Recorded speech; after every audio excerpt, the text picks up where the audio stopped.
students. So now we'll study about the density of population in the world. Density of population means what? Total number of people living in a country in relation to its land.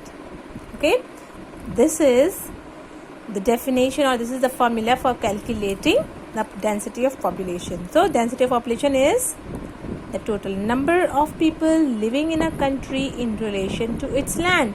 So the formula for calculating population density is population density equal to total population of a country upon total land area of a country. Total population of a country upon total land area of a country. This is known as population density.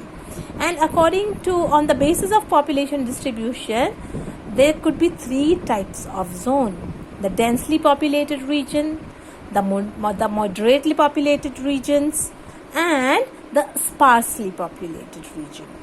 Okay, so the densely populated regions, the moderately populated regions, and the sparsely populated region.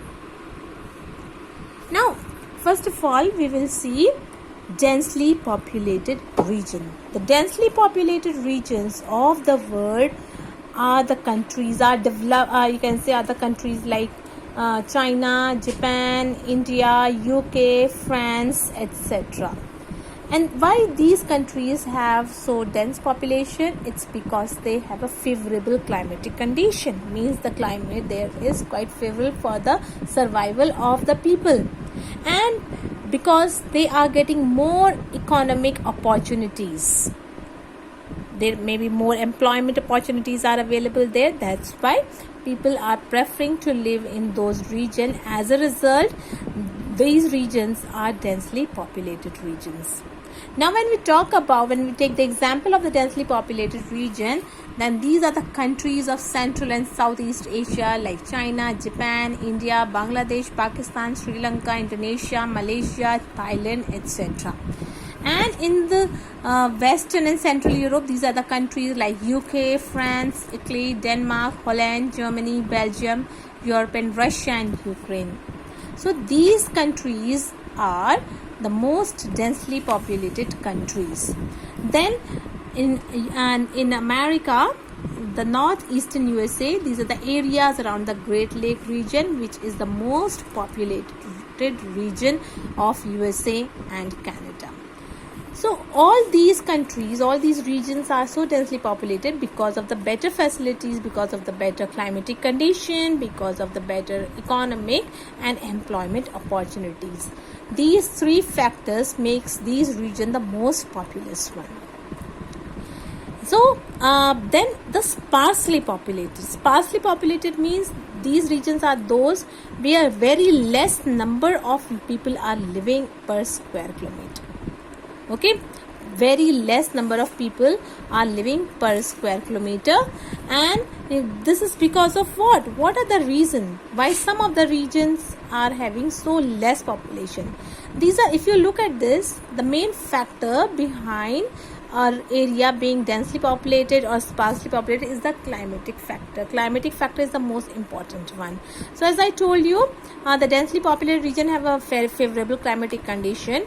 On the other hand, the sparsely populated region, these are the regions like the hot deserts like Sahara and Kalahari Desert in Africa, cold desert like Gobi Desert and Taklamakan Desert, etc.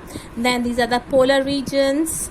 These could be dense equatorial regions of Amazon and Zai Basin. So these regions are sparsely populated, means very less people, very less people are living per square kilometer. So the main factor here is what? Harsh climatic condition. Temperatures are either too high or too low, or maybe the rainfall is very, you can say, amount of rainfall is quite high.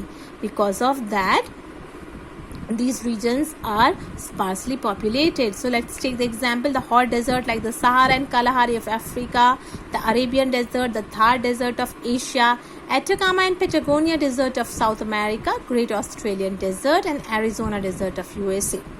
These are some of the sparsely populated regions. Then arid areas of western Mexico. Arid means dry. dry regions where there is no river, where there is lack of water and all. So these regions of western Mexico are also sparsely populated. Then we have the cold desert of Central Asia, the Gobi and Taklamakan desert, and a portion of Ladakh in India. These areas are the one which are sparsely populated because these areas are either very cold or very hot. Then cold polar regions of Arctic in North America, Eurasia and Antarctica, they are totally uninhabited. They are not sparsely populated, but they are totally uninhabited. Means no one is living over there in these regions of cold polar region because the climate is so harsh that human life cannot survive over there. Then the dense equatorial rainforest of the Amazon and Zaire basin, the amount of rainfall is so high that you can say forests are so dense that in these regions life is not possible. No one could ever, you can say, go inside these rainforests, and no one could exploit these rainforests. Because of this reason, the rainforest regions are very sparsely populated regions. Now, population density. As I told you that the population density is total population of a country upon total land area of a country. But in other words, we can also see that population density is number of people living per square kilometer. Number of people living per square kilometer. Okay, so per square kilometer, this is what population density is. Number of people living per square kilometer. So this is what, if you look at this map, this is the map of the world, and it shows what? It shows population, you can say those regions which have a very you can say which are densely populated, and those regions which are sparsely populated. Now some areas have high population density while others have low population density. It's all mainly because of the climatic you can say variation. Now if you look